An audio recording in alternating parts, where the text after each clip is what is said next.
আমার নাম অর্পিতা। বয়স ২১ বছর। দেখতে বেশ সুন্দর এবং বয়সের তুলনায় একটু পরিণত মনে হয়। আমার মুখের গঠন আকর্ষণীয়, গায়ের রং উজ্জ্বল এবং শরীরের গঠন স্লিম নয়, বরং মাঝারি। আমরা গ্রামে থাকি, তাই অন্যান্য গ্রামের মেয়েদের মতো আমিও সাধারণত সালোয়ার কামিজ পরি। আমি শুধু দ্বাদশ শ্রেণী পর্যন্ত পড়াশোনা করেছি এবং তারপরে বাড়িতেই থাকি। বাইরে থেকে আমাকে খুবই সাধারণ এবং সরল মনে হতো। ভিতর থেকেও আমি অতটা চালাক বা চতুর ছিলাম না। তবে সত্যি বলতে সেদিনগুলোতে আমি নিজের সীমা অতিক্রম করেছিলাম। জীবন আমাকে এমন কিছু অভিজ্ঞতা দিয়েছিল যা ভাবনার বাইরে। আমি অনেক দিন আগে একটি অভিজ্ঞতার মুখোমুখি হয়েছিলাম যা আমার মনে এখনও গভীর ছাপ রেখে গেছে।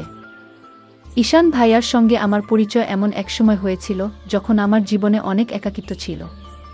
ওর সঙ্গে সময় কাটানো আমার কাছে খুব ভালো লাগত। ঈশান ভাইজা সবসময় আমার প্রতি খুব যত্নশীল ছিল, আর তার উপস্থিতি আমার মনকে হালকা করে তুলত।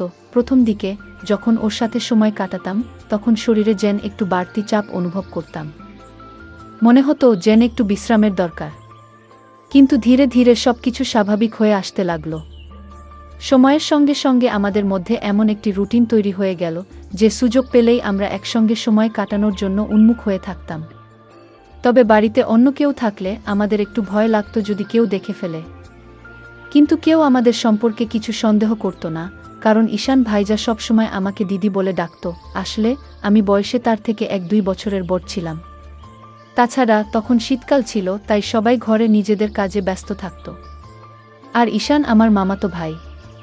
রাতে সবাই নিজ নিজ ঘরে ঘুমাতে চলে গিয়েছিল। আমি এবং ঈশান ভাই আলাদা ঘরে ঘুমাতাম। একদিন রাতে দরজা বন্ধ করে ঘুমানোর পর হঠাৎ একটি ঘটনা ঘটে যা আমার জীবনে ভিন্ন একটি অভিজ্ঞতা এনে দিয়েছিল।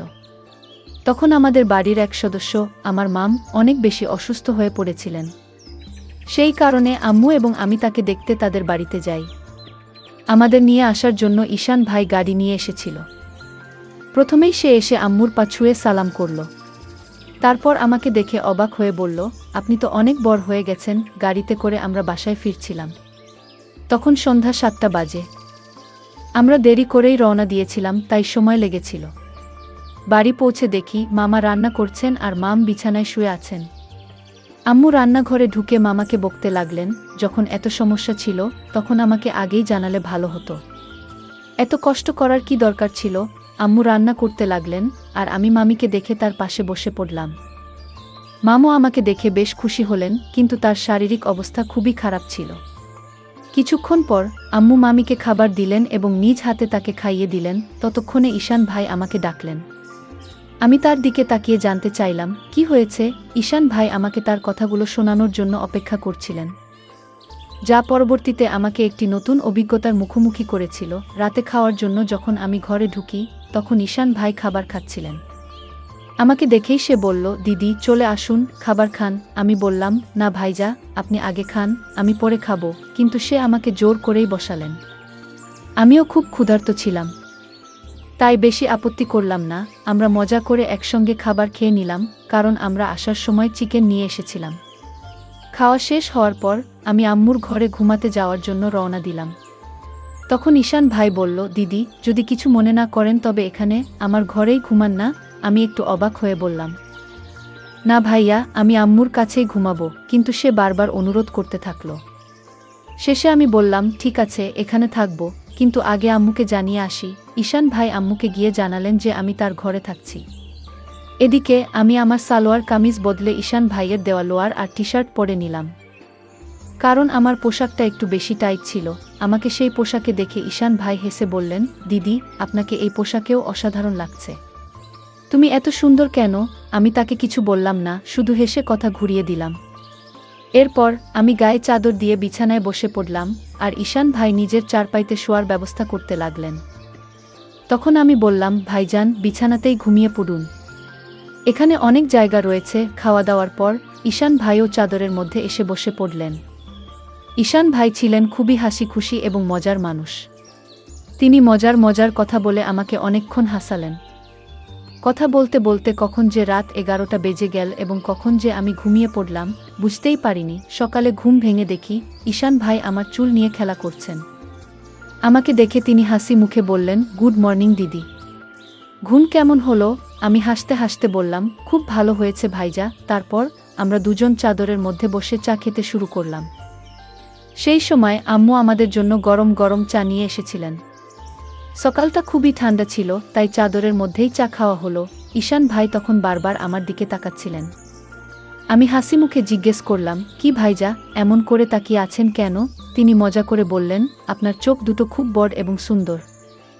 সত্যি বলতে দিদি, আপনার চোখের দিকে তাকালে মন ভালো হয়ে যায়। আমি মজা করে তাকে জিজ্ঞেস করলাম, সকালে আমি যখন ঘুমিয়েছিলাম তখন তুমি কি করছিলে? তিনি একটু হেসে বললেন, কিছু না দিদি, আপনার চুল ঠিক করছিলাম। ঈশান ভাই দেখতে বেশ সুদর্শন ছিলেন। তার মুখে তখনও দাড়ি-গোঁফ আসেনি।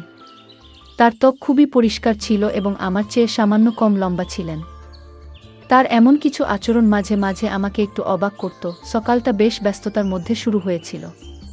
আম্মু ঘরের কাজকর্ম নিয়ে ব্যস্ত ছিলেন আর মামা কাজের জন্য তৈরি হচ্ছিলেন। আমি আম্মুর কাজে সাহায্য করতে লাগলাম।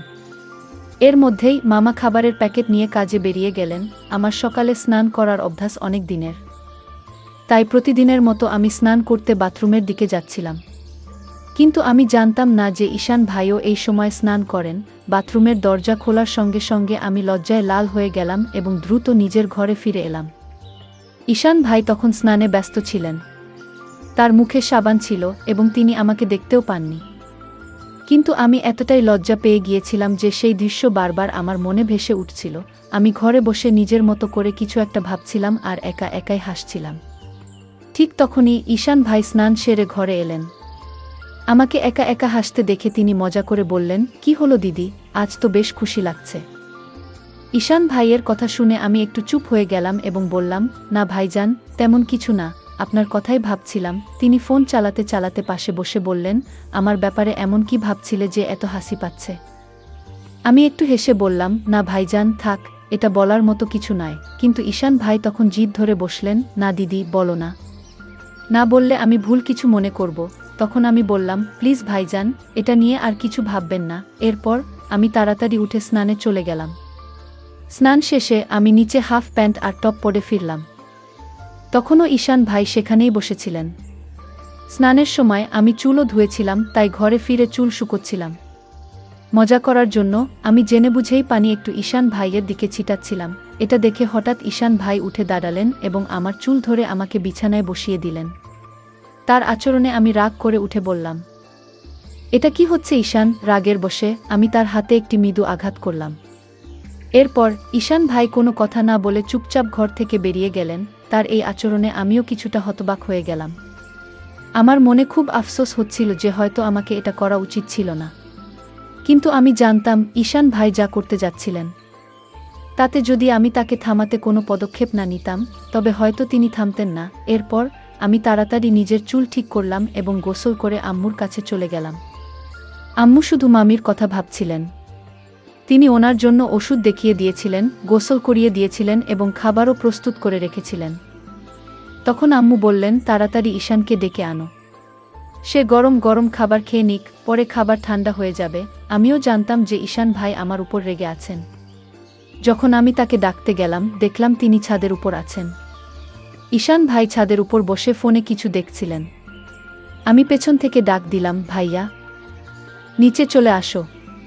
আম্মু খাবারের জন্য ডাকছেন, কিন্তু তিনি কোনো উত্তর দিলেন না। তখন আমি আরও কাছে গিয়ে তার কাছে সরি বলতে লাগলাম, ভাইজা, দয়া করে আমাকে ক্ষমা করে দাও।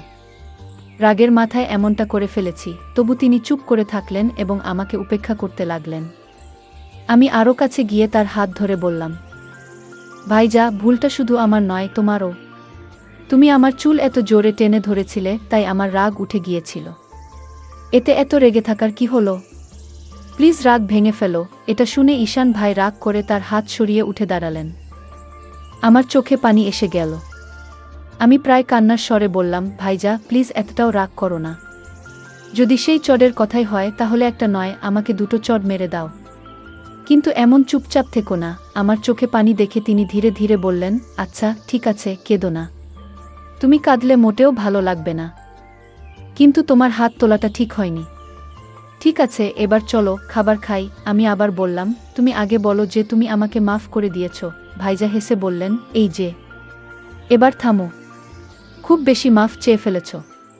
এটা এত বড় ব্যাপারও নয়। চলো তাড়াতাড়ি নিচে যাই। আমরা দুজন নেমে আসার পর যখন আমরা নিচে গেলাম, আম্মু এবং মাম ইতিমধ্যেই খেয়ে নিয়েছেন। আম্মু তখন রান্নাঘরে কাজ গুছিয়ে নিচ্ছিলেন। আমি আর ঈশান ভাই একসঙ্গে বসে খাবার খেয়ে নিলাম। খাওয়ার পর আমি কিছুক্ষণ মামির পাশে বসে তার সাথে কথা বলতে শুরু করলাম এবং তার শরীরের খোঁজখবর নিতে লাগলাম। এরই মধ্যে আম্মু তার কাজ শেষ করে ফিরে এলেন। আম্মু এসে বললেন, আমি আর তোমার মাম পাশের বাড়ির আন্টির সাথে দেখা করে আসি, একটু হাঁটাহাঁটিও হবে, ততক্ষণ তুমি বাসায় থাকো। ঈশানকেও বলে দিয়েছি যেন কোথাও না যায়, আমরা অল্প সময়ে ফিরে আসব। এরপর আম্মু মামিকে নিয়ে বেরিয়ে গেলেন আর আমি মামার ঘর গুছাতে শুরু করলাম। তখন ঈশান ভাইও সেখানে এসে মজা করতে লাগলেন। আমি তাকে বললাম, ভাইজা প্লিজ একটা জিনিস এনে দাও। ঈশান ভাই বললেন, বলো দিদি, কি আনবো? তোমার কি ভালো লাগে? তখন আমি বললাম, আমার জন্য একটু চকলেট এনে দাও, চকলেট আমার খুব পছন্দ। ঈশান ভাই মুচকি হেসে বললেন, ঠিক আছে, তুমি ঘর পরিষ্কার করো, আমি চকলেট নিয়ে আসি। ঈশান ভাই চকলেট আনতে বেরিয়ে গেলেন আর আমি আবার ঘর পরিষ্কার করতে শুরু করলাম। ঘর গুছানোর সময় আমি যখন মামির আলমারি খুললাম, তখন দেখলাম সেখানে মামির মেকআপের অনেক জিনিস রাখা আছে। সাজগোজ করার প্রতি আমার ভীষণ আগ্রহ থাকায় সেগুলো দেখেই আমার মন নেচে উঠল। সময় কাটানোর জন্য আমি মামির সাজগোজের জিনিসপত্র নিয়ে তৈরি হতে শুরু করলাম। একটু একটু মেকআপ করলাম, তারপর মামির ঝুমকা আর গয়না পরে নিলাম। আলমারির উপর দিকে ঝুলিয়ে রাখা মামির শাড়িগুলোর মধ্যে একটি লাল শাড়ি বের করলাম এবং তা পরতে শুরু করলাম। যখন ঈশান ভাই চকলেট নিয়ে ফিরে এলেন, আমি তখন পুরোপুরি সেজেগুজে একেবারে নতুন বউয়ের মতো তৈরি। চুল খুলে নিয়েছি, লিপস্টিক লাগিয়েছি আর হাতে চুড়িও পরেছি। ঈশান ভাই যখন ঘরে ঢুকলেন, আমাকে এমন সাজে দেখে একদম হতভম্ব হয়ে গেলেন।